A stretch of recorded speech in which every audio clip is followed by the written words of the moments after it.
Hello, Ivy Prep. This is EduTech. We are talking today on how to assess with Google Forms. So, again, this is EduTech, and today's topic is assessing with Google Forms. So, we have four objectives, like always. The first objective is we're going to discuss the benefits of using Google Forms as a quick assessment tool. So, why is it beneficial? The second objective, we're going to actually create an assessment and provide answers with Google Forms. The third objective, we're going to learn how to differentiate and distribute with Google Forms. And then lastly, we're going to learn how to view student progress from Google Forms and convert your data into a Google spreadsheet. Now, who wants to sit in training that you already know? So, based off of these four objectives, please let me know your highest priority. So, with your highest priority, you're able to choose your objective and go to that section in the video. So if you say, okay, I already know the benefits of Google Forms as a quick assessment tool, then move on to Objective 2, create an assessment and provide answers with the Google Forms. If you know how to do that, then move to Objective 3, and so on.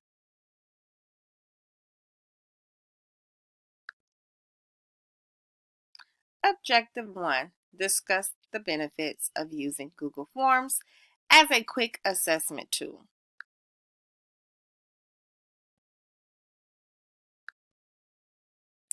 How is using Google Forms beneficial?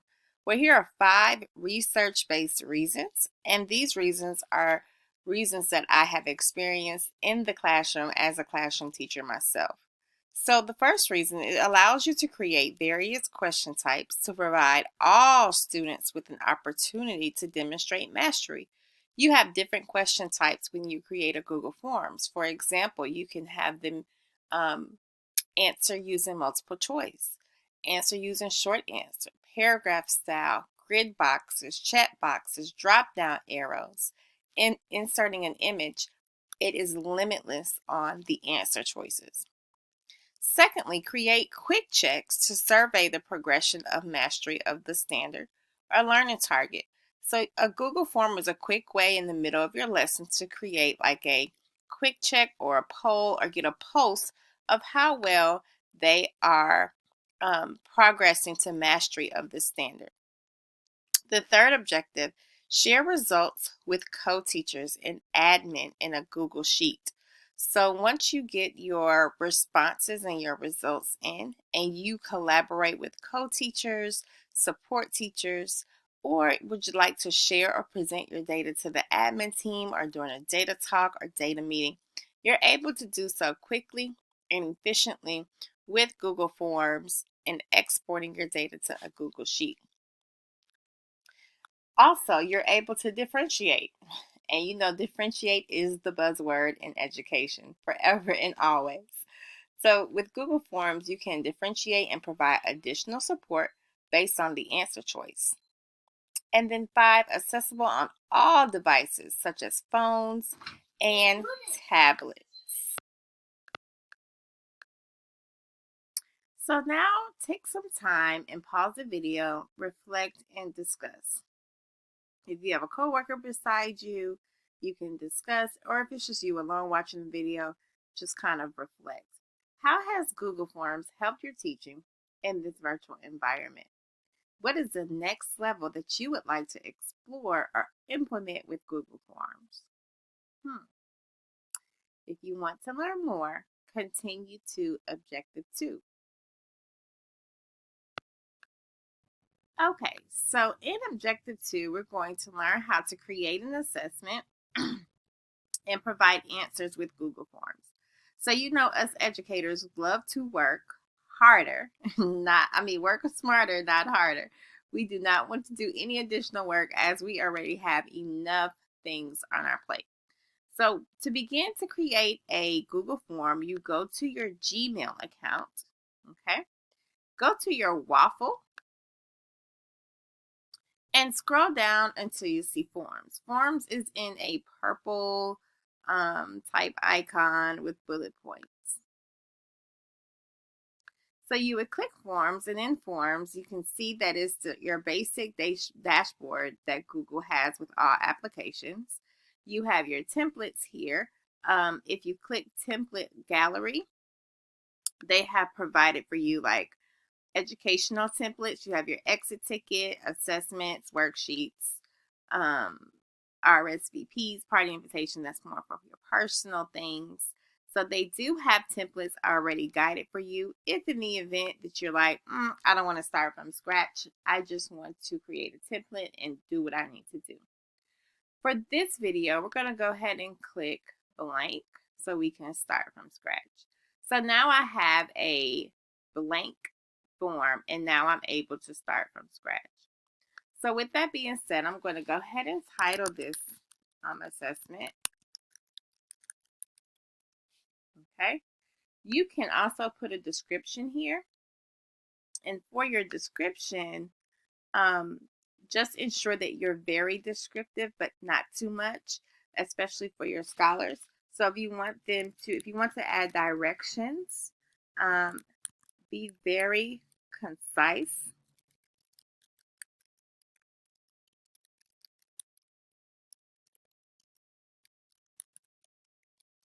Because a lot of the times they probably won't even read it. But before you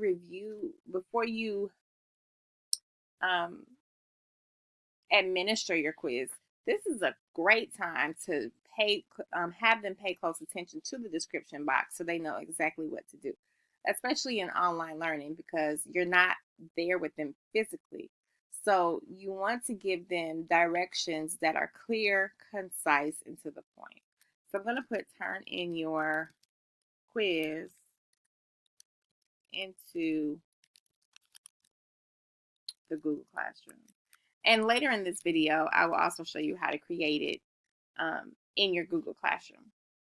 So if you see up here, there's a title, and I can just click sample. It'll click on it, and it'll give me the title that I already put here. No need to retype. Okay. So just to go over your Google form, at the top, you have where you can customize your theme. So here you can choose an image to put at the top of your quiz. And this just kind of makes it a little bit more fancier, a little bit more interesting.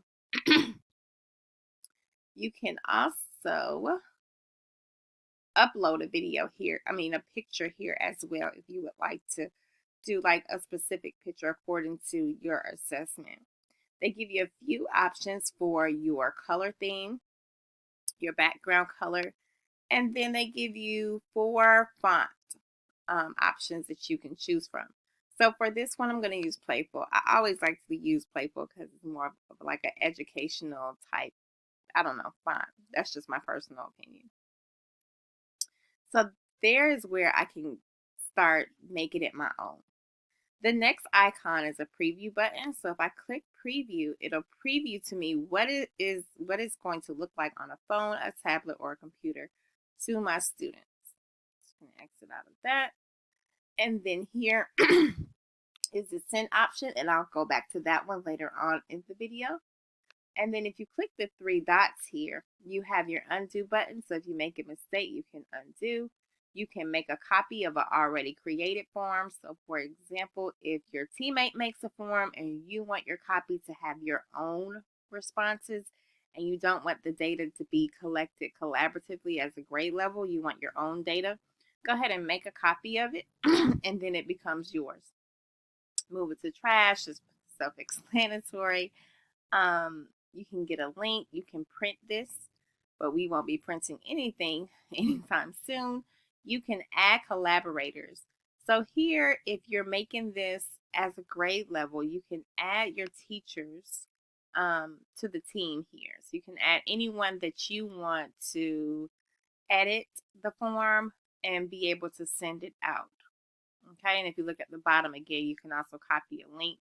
This is your security features. So you can always set who you want to see the form. Okay. And the rest is pretty much your techie things that I won't go too deep in.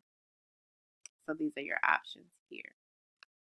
All right, so now we're going to create the quiz. We already have the title. We have our directions. I'm going to go and create my first question.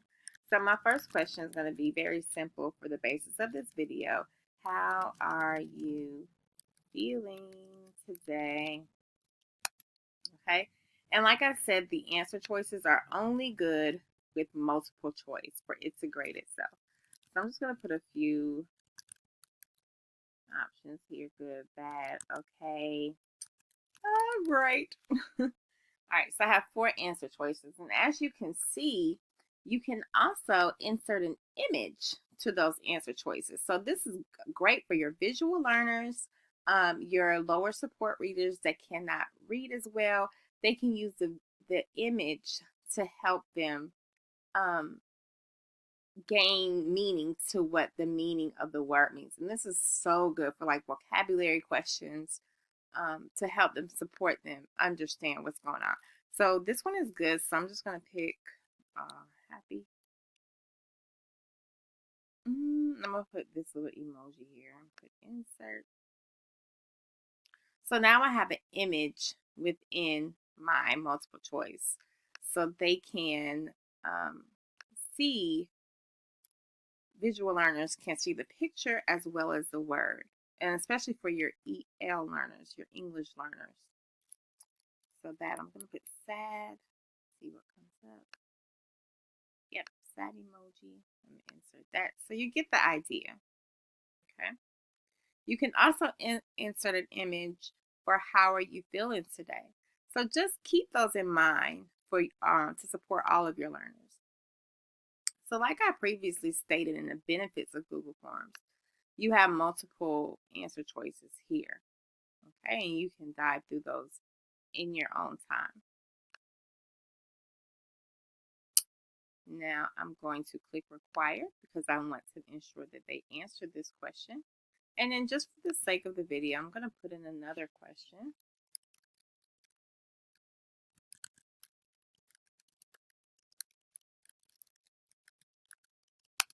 Okay, with my multiple choices.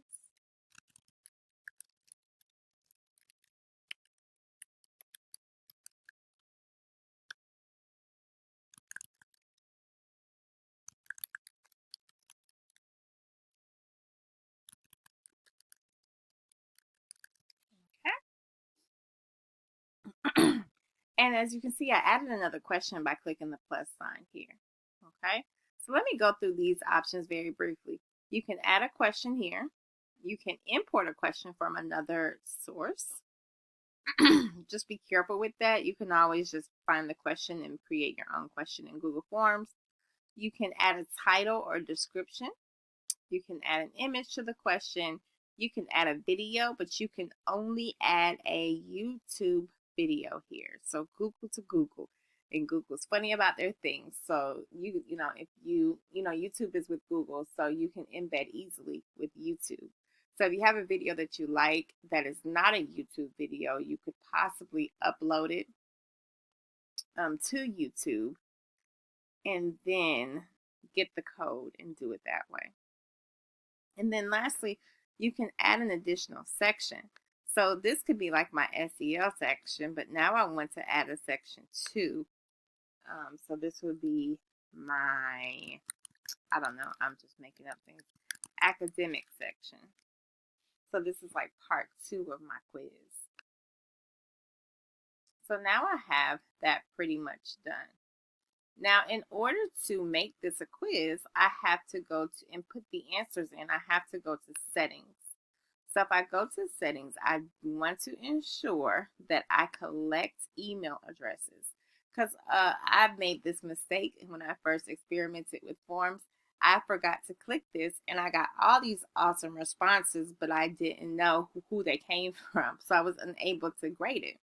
So just ensure that you collect email addresses. And then requires them to sign in. Make sure that you click limit to one response, especially if this is a quiz, because what they'll do is see their grade and say, oh, I can redo this again and get another grade. And you'll see like 4 responses from Katie, for example. Respondents can edit after submit, see summary charts, and text responses. So if you want the students to be able to go back and edit their form after they have submitted it, you can click this option. Now, you can use this option if you want to do like an error analysis. And, we always learn from our mistakes. So you can click this to have them look at the ones that they've gotten wrong and be able to go back and correct them. So it's up to your discretion if you would like to use that one. And then this is a see summary charts and text responses. So for this one, you can see a summary of your class and what they did and how they responded. So I always click that one as well. I'm going to move to the presentation option in the settings. So with this being said, you're able to show the progress bar. So this kind of tells them where they are in the quiz, if it's going to end soon, if they're in the middle. This is good for your special needs students that don't have a lot of attention span and they need to know when is this going to be over. So you can definitely check that in your progress bar. You can shuffle questions order. I use this more so when I was face-to-face to kind of eliminate cheating. However, we're not face-to-face now. But when we do eventually go back, you can think about shuffling the question order. And then lastly, this is very important, especially in the online setting, your confirmation message. So within your confirmation message, this is just to tell them, hey, I got your quiz. Now this is what I want you to do next. So again, in the online environment, we're not there with them physically. So you can say something like, thank you for submitting your quiz. You may now go to your specials class or something, just to give them direction to what are they going to do after the quiz, or now you need to complete the assignment in Google Classroom titled Making Good Choices, whatever it may be. But this right here gives them immediate feedback from you in the virtual setting, just as if they were there in person. So that's the presentation tab. Now go into the quizzes tab, and this is how we input our answers. So I'm going to go ahead and click this, make this a quiz, and allow auto grading, my best friend. So click make this a quiz. And then you also have an option here about locked mode. So for example, if you wanted to use this as not just a quick check, but a formative assessment, you can click lock mode on. And what lock mode does, it locks the computer and they're only able to see the form and they're only able to work on the form until they have submitted the form. Once they submit the form, then the tabs will open back up. So this is another tool that I love that eliminates cheating. They're not able to open another tab on the computer as they are completing the quiz.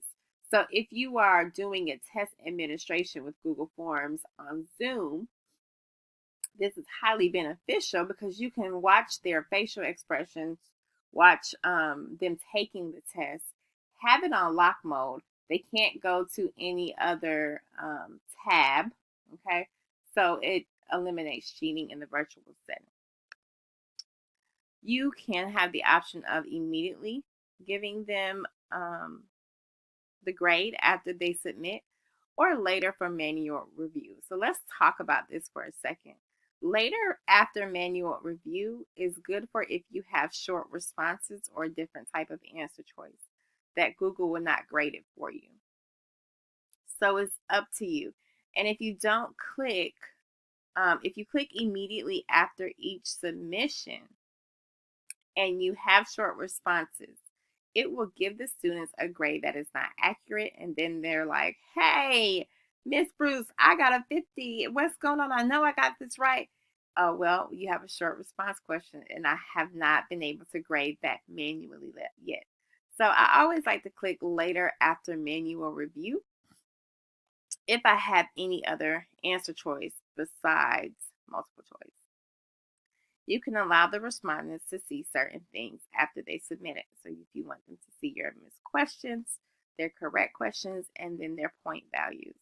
I always ensure that you put the point value there because it kind of gauges them to know how many points they need to get to be successful. Okay. So I'm going to go ahead and click save. I have all my settings there. And now I'm going to input my answers. So if I go back to this question, now that I have saved it as a quiz, you'll see at the bottom where it says answer key. So I'll click answer key. And I have to choose the right answer. So this will be the correct answer. That's the one I want them to pick. This question will be worth 50 points. And I can add answer feedback. I love Google for this. So if I click add answer feedback, I can give them immediate feedback on incorrect or correct answers. So if you got this incorrect, I can add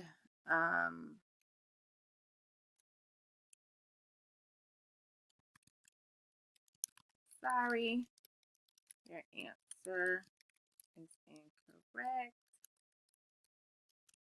Let's look some more. Okay. And what this does is you can add additional supports. And I'm going to talk about this more in objective 3 or 4. The correct answers. So I can say, congratulations. You nailed it. And then click save. So whether they got it right or wrong, I have immediate feedback. And you see my feedback is there. They don't see this. Only you see that. So I'm done with that. I can go to the next question and do the same thing. So answer key, choose a correct answer, add my feedback.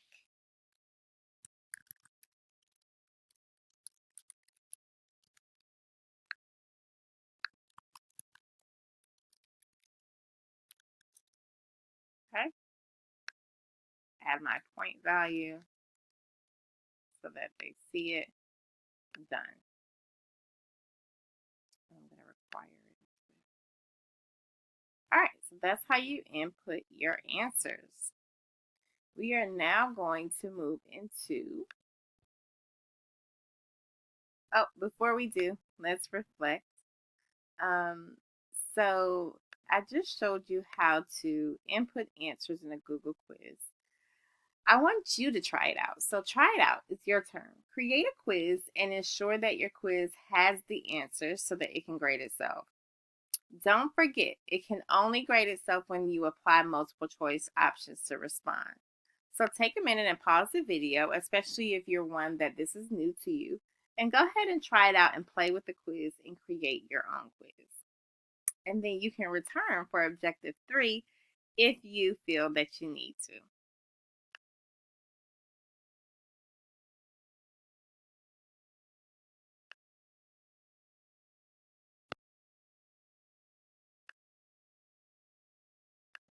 All right. So welcome to objective 3. Objective 3 is to differentiate and distribute with Google Forms. So the 2 Ds. Differentiate is that buzzword again. And then how do I get this to my students? So with that being said, I'm going to go back to my sample assessment. And I'm going to look back at my first question. Now, say for example, I'm like, okay, if they get this wrong, I need additional supports. I need something because I'm not there to give them what they need. So I'll go back to my feedback, click edit.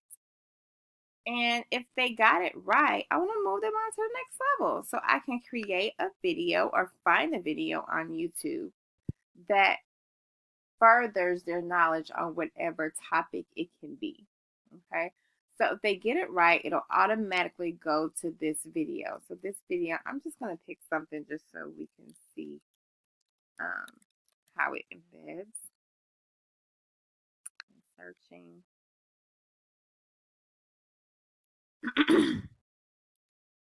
I'll just put that, select. So they got this little video here. If it's incorrect, and say this time I don't want a video, I want to do like an article, I can put the link here, and then I can click here to learn more or something, so that when they come, if they get it incorrect, they're able to read about it, watch a video about it that's going to help them get the right answer. So again, we learn best from our mistakes. So you have all this here, the feedback here. So now when we talk about differentiating with Google, right? I'm going to go to question 2, and I'm not going to click answer key, but instead I'm going to look here at these 3 dots. So if I click the 3 dots, it tells me I can either show a description or go to a section based on answer or shuffle my option order. So I want to click go to section based on the answer choice.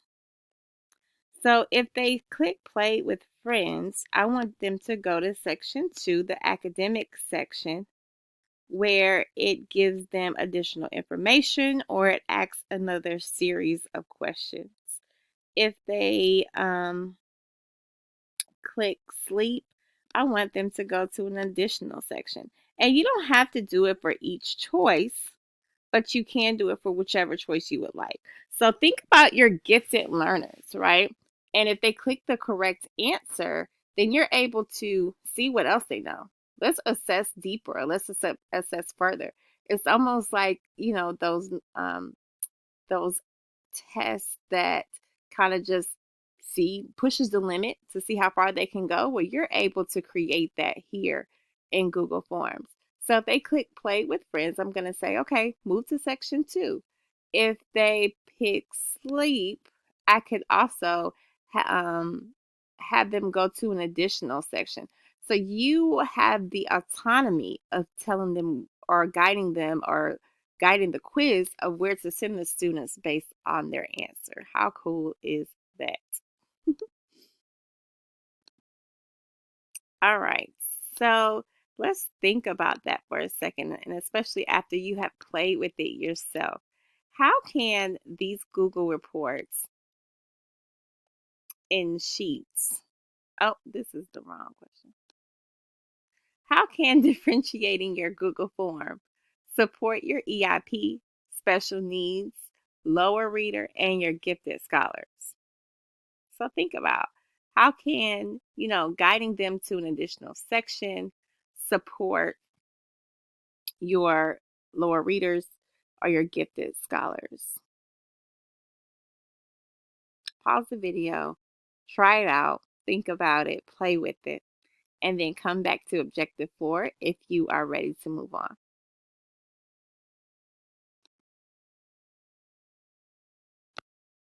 All right, so here we are for Objective 4. And Objective 4 is view student progress from Google Forms to Google Sheets. So how do I get my little lovely data sheets, right? Using Google Forms in my responses. So I'm going to go back to our sample assessment. And I'm going to say that it is done. And I want to make sure that I send it out. So in order to send it out to your students, you can either email it to them, which is kind of not the best practice, but make sure you click include the form into the email. You can, which is kind of the go-to, you can click the link and copy the link and post the link in your Google Classroom page, or you can embed it into a Google site like your student portfolios, your electronic portfolios, and have it there for them to complete right on the portfolio. So here are your 3 options. Okay. So say for example, I'm done with my quiz. I've sent it out. They know the total points. It looks the way I want it to. And now they're getting ready to complete my quiz. And I need to see how well they've done. So with that being said, normally in a training that's live, I would give you the quiz, have you complete the quiz, and then go to the responses. However, because this is recorded, I'm going to pull up a quiz that I just had. Okay, so this is just a survey. And you can see where it says responses, and I have 4 responses here. And I have the summary of all who responded, and it gives me lovely charts of who responded to what each question. I can go by the question, so I can see how well the group did by the question. I have 4 responses on question 1. Next question, I have 4 responses on question 2, and so on. I can go to the individual. So, I can see that this person answered these questions here. And I can also click I'm accepting them or not accepting them. So this is a good tool for when you are administrating your quiz and you want to ensure that they did it within the class time, just as if they were in the class face to face. You can cut off the time that they're able to respond. Okay. And then now I want to put my data, my responses in a Google Sheet. So I click this lovely icon here. And now it has given me a sheet, similar to Excel, of all of my responses here. So if I wanted to share my data with my team, I can create bar graphs. I can create, any type of graph that you need to display your data or talk about it. Okay. And then the biggest part of this is I can share it with anyone that is in my community. So if I click share, I can share it with admin, I can share it with my co-teachers, I can share with anyone that needs to see my data. So that's the beauty of Google Forms. All right, so we are coming to a close to the video. I hope that you have gotten enough out of this, and I hope that you were able to skip to the parts you need and skip the parts that you don't need. So let's reflect on Google Sheets. How can these Google reports and sheets benefit me in analyzing my scholars' data? How can these reports support me in making data-driven instructional decisions? Take a minute and think about that. You can pause the video if you need to.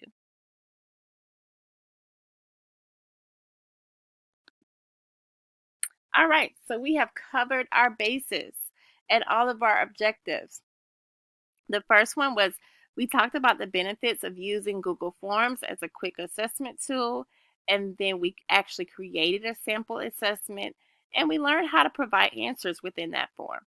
And then we talked about differentiating and distributing the form. So how do I get this out to my students? And then how can I use this form to differentiate and maximize their learning potential? And then lastly, we view student progress from Google Forms to Google Sheets. So how do I export this data to Google Sheets so that I'm able to be ready and prepared for a data talk or a data meeting with my colleagues? Thank you, Ivy. It has been lovely working with you all. I look forward to working with you in the near future. And thank you so much from Edutech. Have a great day.